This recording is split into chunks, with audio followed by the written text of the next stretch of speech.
Okay, the video lima general Odoo community version 14 trago the module the develop template the body module develop template so rao peta one pare you know Odoo server sheet and now toleba hello illusion admin account e login with mame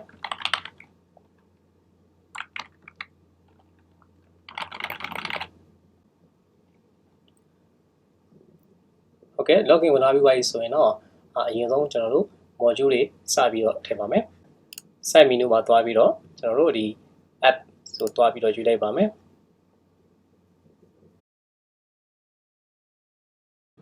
okay မထည့်ရသေးတဲ့ module တွေဆိုလို့ရှိရင်တော့ဒီမှာ install ဆိုတဲ့ button လေးကactive ဖြစ်နေတာတွေ့ရပါမယ်ထည့်ပြီးသားဆိုလို့ရှိရင်တော့ install button လေးကမှိတ်နေတာကိုတွေ့ရပါလိမ့်မယ်ဟုတ်ပြီဒါဆိုရင်ကျွန်တော်တို့စပြီးတော့ module တွေထည့်ကြည့်အောင် save module ကျွန်တော်စပြီးတော့ထည့်ပြပါမယ်ထည့်လိုက်ပြီး save module ကိုတော့သူစပြီးတော့ install လုပ်နေပါပြီဟုတ်ပြီဒါဆိုရင် save module ကိုပြန်ရလာပြန်ကြည့်ကြည့်အောင်ဒီဘက်ချမ်းမှာ save module မြင်နေပါလိမ့်မယ် okay ဒါဆိုရင်တော့ save module ကိုအောင်မြင်တော့ထည့်လိုက်ပါပြီထပ်ပြီးတော့စမ်းကြည့်အောင်ဒါဆိုရင် save module က install အနေနဲ့ဖြစ်သွားပါပြီဒီမှာ okay ဒါဆိုရင်ကျွန်တော်တို့က module တွေကိုအများကြီးထည့်ခြင်းနဲ့ဆိုပါတော့တစ်ခုကိုထည့်လိုက်တစ်ခါဆောက်လိုက်လုပ်စရာမလိုပါဘူးဒီခါတော့ကျွန်တော်တို့ဒီမှာစီထားတဲ့ပုံစံလေးကိုပြောင်းပြီးတော့ပြပါမယ် okay ဒါဆိုရင် save module ကတော့ထည့်ပြီးပါပြီအထည့်ရသေးတဲ့ module တွေတစ်စမ်းကြည့်အောင်ဒီတစ်ခါကျွန်တော် inventory လုပ်ပါမယ် purchase လုပ်ပါမယ်ပြီးတော့ကျွန်တော် project လုပ်ပါအောင်မယ်ပြီးတော့ expand ပြီးတော့ employee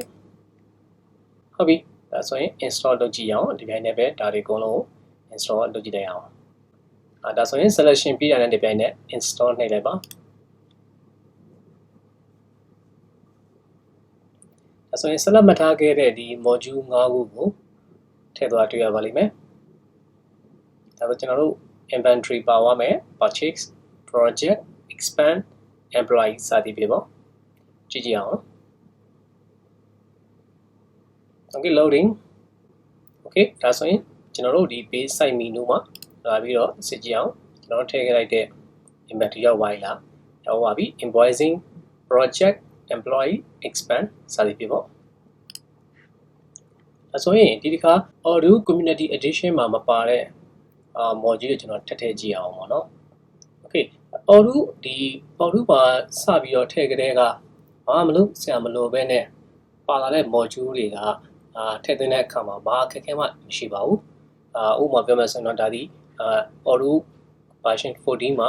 စတဲ့ပါပြီးသား module တွေဖြစ်ပါတယ်အဲ့ဒီ module တွေဆိုလို့ရှိရင်တော့ upgrade လုပ်လို့ပြောထားပါတယ်တကယ်တော့ဒီ upgrade ဆိုတာကOdoo Enterprise Edition ကိုညွှန်တာပါ Odoo Enterprise ဝယ်ထားမှသာလျှင်ကျွန်တော်တို့ဒီ upgrade အတွေ့အပြည့်စုံမှာဖြစ်ပါတယ်ဟုတ်ပြီကျွန်တော်တို့ရဲ့ဒီ free version ဖြစ်တဲ့ဒီ community version မှာတော့ပါဝင်တဲ့ဟာတွေကတော့ install ဆိုတာလေးနဲ့ပြနေပြီးတော့လုပ်ရပါတယ်ဟုတ်ပြီဒီမှာထူးခြားတာတစ်ခုကျွန်တော်ရှိပါတယ်ဒါတော့ Odoo 14 accounting ဆိုတဲ့ third party module တစ်ခုကိုကျွန်တော်ဒီမှာထည့်သွင်းထားတာဖြစ်ပါတယ်ဒါပေမဲ့ install တော့မလုပ်ရသေးပါဘူးလုပ်တဲ့နေ့တော့နောက်မှအသေးသေးထည့်ပြီးတော့ပြပြပါမယ်ဟုတ်ပြီဒီ third party module ပေါ့နော်ဒီ third party module ကိုထည့်မယ်ဆိုရင်ကျွန်တော်တို့ဘယ်လိုထည့်မလဲပေါ့အဲ့ဒီ third party module ကဘယ်ရလာတဲ့ပို့သိချင်တယ်ဆိုလို့ရှိရင်တော့ဒီမှာ lamo နဲ့သွားပါ module info နဲ့သွားကြည့်စေချင်ပါတယ်အဲ့ဒါရင်ဒါ Odoo 14 นี่ third party module ဖြစ်ပါတယ်သူကတိကျ company တစ်ခုကနေပြီးတော့ပဲရယူထားတာဖြစ်ပါတယ်ဟုတ်ပြီဒါ Odoo မှာ original ပါတာမဟုတ်ပါဘူး okay ဒီလိုမျိုး third party module တွေကျွန်တော်ထည့်ကြည့်အောင်ဒီလို original ပါတဲ့ module ကတော့ဒါက error ဖြစ်ဖို့ကမရှိတော့နေပါတယ်ဒါပေမဲ့ဒီလို third party module ထည့်တဲ့အခါမှာတော့ကိုယ့်ရဲ့ system ကိုbucket ရင်လုပ်သည်ဖြစ်စေပြီးတော့မှတစ်ခုခုစိတ်ဆက်ဖြစ်အောင်လုပ်ပြီးမှပဲ install လုပ်ဖို့အကြံပြုလိုပါတယ် okay ဒါဆိုရင်ကျွန်တော်ဒါလေးကိုစမ်းကြည့်အောင်အဆင်ပြေမယ်လို့ထင်ပါတယ်သူကလည်း version 14 အတွက်ကို support လုပ်တယ်လို့ပြောထားပြီးသားဖြစ်နေပါတယ် okay ဒါဆိုရင်ထည့်ကြည့်အောင်သူအဲ့တော့ဒီနေရာမှာအဆင်ပြေတဲ့ module တွေကိုစမ်းသပ်တဲ့နေရာမှာ production version နဲ့မစမ်းဘဲနဲ့ testing version မှာပဲသွားစမ်းကြည့်ကြပါတယ်testing မှာအောင်မြင်ပြီဆိုမှသာလေဒီလိုမျိုး production မှာလာပြီးတော့တကယ်ကိုပဲအသုံးချနေကြပါတယ်ဒါဆိုရင် accounting module ကိုလာကြည့်မယ်နော်ဟုတ်ပြီဒါဆိုရင် accounting module ရှိနေပါပြီဒီ module ဒီ မူလပါဝင်တဲ့ဒီ Odoo ရဲ့ဒီ free version မှာပါတာမဟုတ်ဘဲနဲ့ enterprise version မှာပါနေတဲ့ accounting module နဲ့ဆင်တူတာတစ်ခုကိုပေါ့နော် third party module နဲ့ကျွန်တော်ထည့်သွင်းတာဖြစ်ပါတယ် okay ဒါဆိုရင်ကျွန်တော်ဆက်ပြီးတော့သွားကြည့်ရအောင်ဒီလိုမျိုး third party module ကိုတကယ်ဘယ်လိုထည့်မလဲပေါ့ okay ဒါမှဆက်ကြည့်ကြည့်ရအောင်နော်ဟုတ်ပြီဒါဆိုရင်ကျွန်တော်တို့ဒီ third party module တွေထည့်သွင်းမယ်ဆိုလို့ရှိရင်ဒီလိုမျိုးနေရာမှာပေါ်လာအောင်ဘယ်လိုလုပ်ရင်ကောင်းမလဲအဲ့တော့ third party module တွေ install လုပ်မယ်ဆိုလို့ရှိရင်ကျွန်တော်တို့ဘယ်ကိုသွားရမလဲပေါ့နော်ဘယ်သွားရမလဲဆိုရင် Odoo App Store လို့ပြောလိုက်ရနေရာလေးတစ်ခုရှိတယ်ဒါကတော့ဘာလဲဆိုတော့ apps.odoo.com/apps ဆိုခေါ်ပါတယ်အဲ့မှာကိုထည့်ခြင်းတဲ့ module ကိုသွားပြီးရှာပါမယ်တခုပြောချင်တာကတော့သူက version compatible ဖြစ်တဲ့ဝယ်ယူသိချင်ပါတယ် okay Odoo 14 အတွက်ဆိုတော့14ယူပါမယ်free version ထည့်မယ်ဆိုရင် free version နဲ့ကိုရွေးလိုက်ပေါ့နော်ဒါဆိုရင်ကိုနဲ့တင့်တော်တဲ့ module တွေရွေးပြီးတော့ထည့်သိချင်ပါတယ် okay ဒါဆိုရင်ဥပမာဒီ module ကျွန်တော်ထည့်ကြည့်ကြအောင်ပေါ့နော်ထည့်ကြည့်ပါမယ်ဒီ module ကျွန်တော် download လုပ်လိုက်ပါမယ် download ပေါ့တာမီနယ်ဖွင့်လိုက်ပါမယ်နောက်ပြီးတာမီနယ်မှာကျွန်တော်သွားကြည့်ပါမယ် okay ကျွန်တော်တို့ရလာတဲ့ဒီ zip file လေးကို third party module file ကို server ပေါ်တင်ပါမယ်အဲ့တော့ scp command သုံးပါမယ် download အောက်ကဒီ Odoo QR code file ပေါ့နော်ဒီ file လေးကိုတင်မယ် okay server address ရိုက်ပါမယ် root အနေနဲ့ဝင်လိုက်ပါပြီအဲ့တော့တတင်ပါမယ်နာမည်ကတော့Odoo QR လို့လွယ်ပေးလိုက်ပါပေါ့နော် .zip file ကိုပေးလိုက်မယ်ဟုတ်ပြီရိုက်ပါမယ် address ရပါပြီpassword တောင်းပါတယ်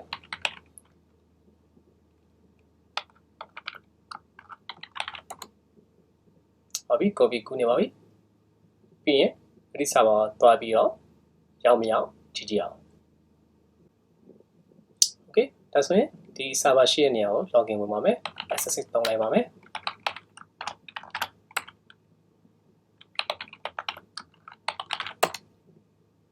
okay ဆိုရင်ဒီ file ရှိမရှိကြည့်ကြအောင်ကျွန်တော်တို့ရဲ့ Odoo QR zip file ရှိနေပါပြီဟုတ်ပြီဒီ zip file ကိုကျွန်တော်တို့ထည့်ကြည့်မယ်ဘယ်တော့ထည့်ရင်ကောင်းမလဲပေါ့ဒါဆိုရင် Odoo server ကို install လုပ်ထားတဲ့နေရာကိုကျွန်တော်တို့လိုက်ရှာကြည့်ပြီးတော့ထည့်ပါမယ်ဒီ server မှာတော့ကျွန်တော်တို့သိထားတာရှိပါတယ်ဟုတ်ပြီအဲ့တော့အဲ့ install လုပ်မယ်ဆိုလို့ရှိရင်ဒီ third party တွေ install လုပ်မယ်ဆိုရင်ထားတဲ့module ပတ်လမ်းကြောင်းကိုဒီဟာ configure လုပ်ထားတဲ့ file လေးတစ် file ရှိပါတယ်အဲ့ဒီ file လေးကတော့ကိုထည့်သွင်းထားတဲ့ Odoo ပေါ်ပဲမူတည်ပါတယ်ကျွန်တော်ရှိတဲ့နေရာကျွန်တော်သိတယ်ဒါကိုသွားရှာပြီးတော့ဖွင့်ကြည့်နိုင်မယ်အဲ့ဒါရှိတဲ့နေရာကတော့ကျွန်တော်တို့ဒီမှာတော့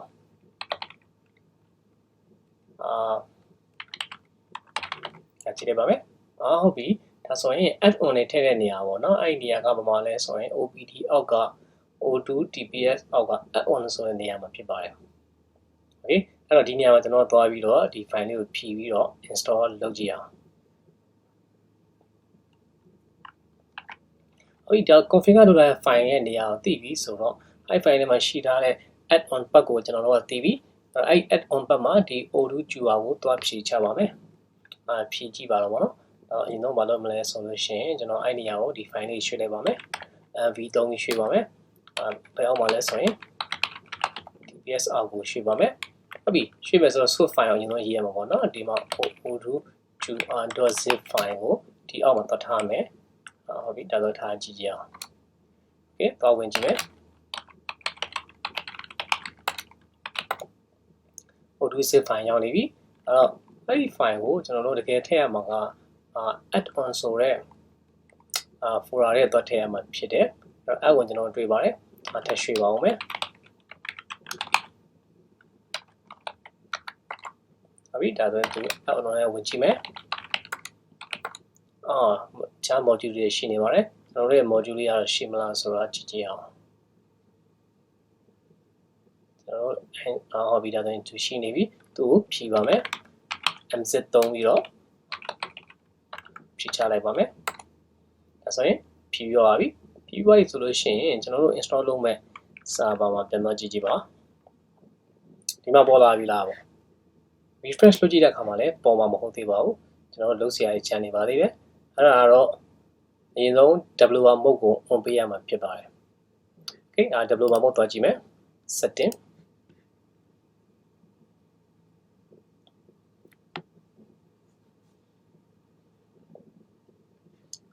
WR mode ဒီမှာ online ပါမယ် activate လုပ်လိုက်ပါဒါဆိုရင် activate လုပ်ပြီးတဲ့အခါမှာကိုကအခုချိန်မှာ WR mode ဖြစ်သွားပါပြီဘယ်လိုသိနိုင်လဲဆိုရင်တော့ဒီမှာ back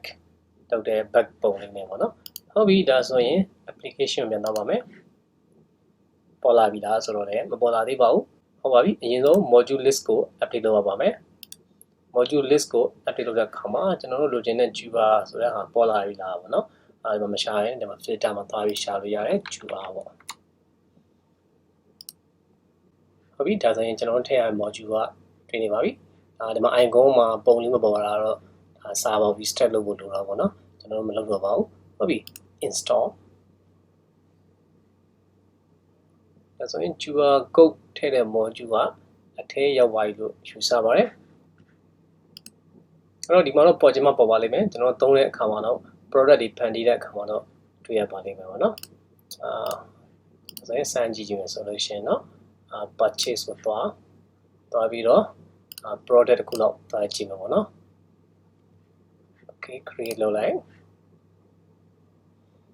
သူနဲ့ပတ်သက်တဲ့ Java ကိုသူထုတ်ပေးနိုင်မလားဆိုတော့ကျွန်တော်တို့ module တစ်ခုပေါ်နေပါပြီဟုတ်ပြီဒါဆိုရင်တော့ Java code ကိုကျွန်တော်တို့ successfully ထည့်လိုက်ပြီလို့ထင်ပါတယ် okay ဟုတ်ပြီဒါဆိုရင်နောက်တဲ့ကျန်တဲ့ third party module တွေကိုကျွန်တော်တို့ထည့်ခြင်းနဲ့ဆိုလို့ရှိရင်ခုနကပြောခဲ့တဲ့ဒီ server ကိုသွားပြီးတော့သူရဲ့ add on နေရာမှာဖြည့်ချပြီးတော့ထည့်နိုင်ပါတယ်ပြီးရင်တော့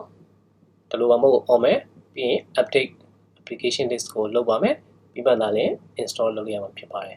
အဲ့တော့ဒီနေရာမှာတခု recommend ပေးချင်တာကတော့သေချာစမ်းသပ်ထားပြီးသား module တွေကိုလာလည်း final production server မှာတွားပြီးတော့ install လုပ်ဖို့အကြံပြုလိုပါတယ်ဒါမှသာလည်းကိုယ့် server crash မဖြစ်တာတွေ module compatible ဖြစ်တာတွေကိုသိကြစီမှာဖြစ်ပါတယ် okay ကျေးဇူးတင်ပါတယ်